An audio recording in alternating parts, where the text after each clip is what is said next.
सुस्वागतम प्यारे विद्यार्थी। मैं आपका हिंदी अध्यापक संजीव कुमार तहे दिल से आप लोगों का स्वागत करता हूं। 12वीं कक्षा के सारे विद्यार्थियों को हार्दिक अभिनंदन। तो आज हम पढ़ने जा रहे हैं साहित्य सुधा किताब से गोस्वामी तुलसीदास जी के द्वारा लिखित कविता राम विभीषण मिलन। तो ये कविता जो है तो ये दोहा और चौपाइयों के साथ दिया गया है। तो चलिए इसको शुरू करते हैं। विषय है राम विभीषण मिलन। तो पहले लिखते हैं, शरणागत कहूँ चे तजहि निज अनहित अनुमनि, ते नर पावर पापमय तिनहि बिलोकत हानि। तो इसके कुछ शब्द के अर्थ ऐसे हैं, जैसे कि शरणागत जो शरण में आया हुआ, कहूँ जो कि है कहना, जे के मतलब है जो, और तजही का मतलब है त्याग करना, निज का मतलब है अपना, अनहित का मतलब है अहित, अनुमनि का मतलब है अनुमान, तय का मतलब है वो, और नर का मतलब है आदमी, पावर का मतलब है क्षुद्र, पापमय का मतलब है पापी, तिनहि का मतलब है उन्हें, बिलोकत का मतलब है देखने में, हानि का मतलब है क्षति। तो चलिए आगे विस्तार से इसको समझते हैं। तो यहाँ कहते हैं, शरणागत कहूँ जे तजहि निज अनहित अनुमनि, ते नर पावर पापमय तिनहि बिलोकत हानि। तो यहाँ श्री राम जी जो शरण में आता है उस व्यक्ति के बारे में, और जो शरण में लेता है उस व्यक्ति के बारे में बताते हुए कहते हैं कि जो मनुष्य अपने अहित का अनुमान करके शरण में आए हुए व्यक्ति का त्याग करता है, या शरण में आए हुए मनुष्य या शरणागत का त्याग करता है, वो पामर हैं। वे क्या हैं? पामर मतलब क्षुद्र हैं, वो बहुत छोटे होते हैं, वो पापमय है, उन्हें देखने में हानि है, उन्हें देखने में हानि है, या फिर उनके बारे में बात करने में ही हानि है। श्री राम जी कहते हैं ऐसे लोगों के बारे में सोचने से भी पाप लगता है। तो आगे चलते हैं। आगे लिखते हैं, कोटि विप्रवध लागहि जाहू, आए शरण तजहू नाही ताहू, सन्मुख होड़ जीव मोहि जबहि, जन्म कोटि अघ नासहि तबहि। तो इससे आगे बढ़ने से पहले हम शब्दार्थ के बारे में जान लेते हैं। तो कोटि का मतलब है करोड़, विप्र का मतलब है ब्राह्मण, और वध का मतलब है हत्या, लागहि का मतलब है लगा हो, जाहू का मतलब है जिसे, तजू का मतलब है त्याग, नहीं का मतलब नहीं का मतलब नहीं, ताहू का मतलब उसे, और सन्मुख का मतलब है सम्मुख सामने, और हुई का मतलब है होता है, मोही का मतलब है मुझे, जबहि का मतलब है जब, अघ का मतलब है पाप, और नासहि का मतलब है नष्ट होना। तो चलिए आगे बढ़ते हैं। तो यहाँ लिखते हैं, कोटि विप्र बद्ध लागहि जाहू, आए शरण तजहू नाही ताहू। तो यहाँ राम जी कहते हैं कि जिस व्यक्ति के ऊपर करोड़ों ब्राह्मण की हत्या का पाप लगा हो, जिस व्यक्ति के ऊपर करोड़ों ब्राह्मणों का पाप, हत्या का पाप लगा हो, वो भी अगर शरण में आता है तो मैं उसे अपने शरण में रखूँगा, त्यागूंगा नहीं, उसे शरण में रखूँगा। आगे लिखते हैं, सन्मुख होड़ जीव मोहि जबहि, जन्म कोटि अघ नासहि तबहि। तो यहाँ बड़ी अच्छी बात राम के बारे में कहा गया है कि जब कोई जीव मेरे सामने आता है, कोई जीव मेरे सन्मुख मतलब मेरे सामने आता है, वैसे ही उसके करोड़ों जन्मों के पाप नष्ट हो जाते हैं।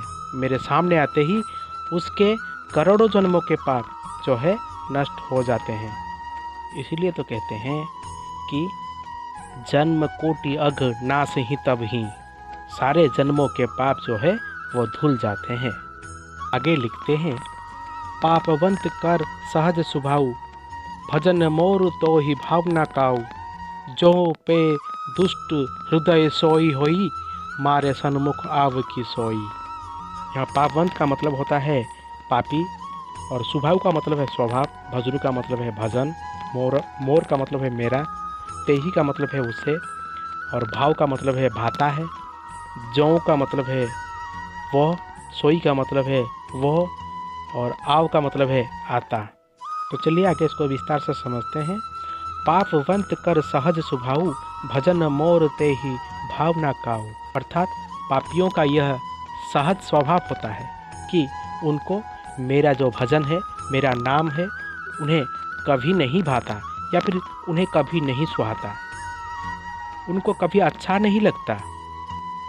तो यहाँ श्री राम जी रावण के भाई विभीषण के बारे में इंगित करते हुए कहते हैं कि अगर वो रावण का भाई मतलब निश्चय ही दुष्ट प्रकृति का होता, दुष्ट हृदय का होता, तो क्या वो मेरे सम्मुख आ सकता था? जो पे दुष्ट हृदय सोई होई, मोरे सन्मुख आव की सोई। तो आगे लिखते हैं, निर्मल मन जन सो मोहि पावा, मोहि कपट छल छिद्र ना भावा, भेद लेन पठवा 10 सीसा, तब हुना कच्छू भय हानि कपीसा। इसके भी कुछ शब्दार्थ हैं, उसको जान लेते हैं। जैसे कि निर्मल का मतलब होता है स्वच्छ, मन का मतलब होता है हृदय, जन का मतलब होता है आदमी, सो का मतलब होता है वो, मोहि का मतलब होता है मुझे, पावा का मतलब होता है पाता है, कपट छल छिद्र मतलब पूरी मानसिकता वाले जो लोग होते हैं उनके बारे में कहा गया है। भेद का मतलब है रहस्य, लेन का मतलब है लेने, और पठवा का मतलब है भेजा है। और यहाँ जो 10 सीसा कहा गया है, 10 सीसा का मतलब है रावण। यहाँ तबहू का मतलब है फिर भी, कछु का मतलब है कुछ, और कपीसा का मतलब यहाँ जो सुग्रीव को कहा है कपीसा। तो चलिए इसको विस्तार से समझते हैं। तो यहाँ कहा गया है, निर्मल मन जन सो मोहि पावा, मोहि कपट छल छिद्र ना भावा। अर्थात जो मनुष्य निर्मल मन का होता है, निर्मल जन मतलब जो मनुष्य निर्मल मन का होता है वही मुझे पा सकता है। मुझे कपट और छल छिद्र नहीं सुहाते, मतलब जो कपटी होता है, जो कपट करता है, वो मुझे नहीं पा सकता, या फिर वो वैसे लोग मुझे अच्छे नहीं लगते। यदि उसे रावण ने भेद लेने को भेजा है, मतलब यह विभीषण के बारे में कहा गया है, अगर उसे रावण ने भेद लेने के लिए भेजा है, भेद लेने पठवा 10 दिशा, अगर रावण ने उसे भेद लेने के लिए या तो फिर हमारे बारे में जानने के लिए उसे भेजा है, तब भी तो है सुग्रीव, हमें इनसे डरने की कोई बात नहीं है। आगे लिखते हैं, जग महु सखा निशाचर जेते, लछि मनु हनई निमिष महु तेते, जो सभित आवा सरनाई, राखी हऊँ ताही प्राण की नाई। यहाँ भी कुछ शब्दार्थ हैं, उसको जान लेते हैं। जग का मतलब है जगत, और महु का मतलब है मैं, सखा का मतलब है मित्र, निशाचर का मतलब है राक्षस, जेते का मतलब है जितने, लक्ष्मणों का मतलब है राम का भाई लक्ष्मण, हनी का मतलब है मारना, निमिष का मतलब है क्षण भर, और जौ का मतलब है वह, सभित का मतलब है भयभीत, आवा का मतलब है आया है, और सरनाई का मतलब है शरण में, रखी हूँ का मतलब है रखूँगा, ताही का मतलब है उसे, प्राण का मतलब है प्राण, और की नाई का मतलब है की तरह। आगे कहते हैं, हे सखा, जगत में जितने भी राक्षस मतलब निशाचर हैं, लक्ष्मण इन्हें क्षण भर में मार सकते हैं। इसके अलावा अगर कोई निशाचर भयभीत होकर, राक्षस अगर कोई भयभीत होकर मेरे शरण में आता है, तो मैं उसे प्राणों की तरह रखूँगा, मैं उसकी रक्षा करूँगा, क्योंकि शरण में आए हुए की रक्षा करना मेरा कर्तव्य है।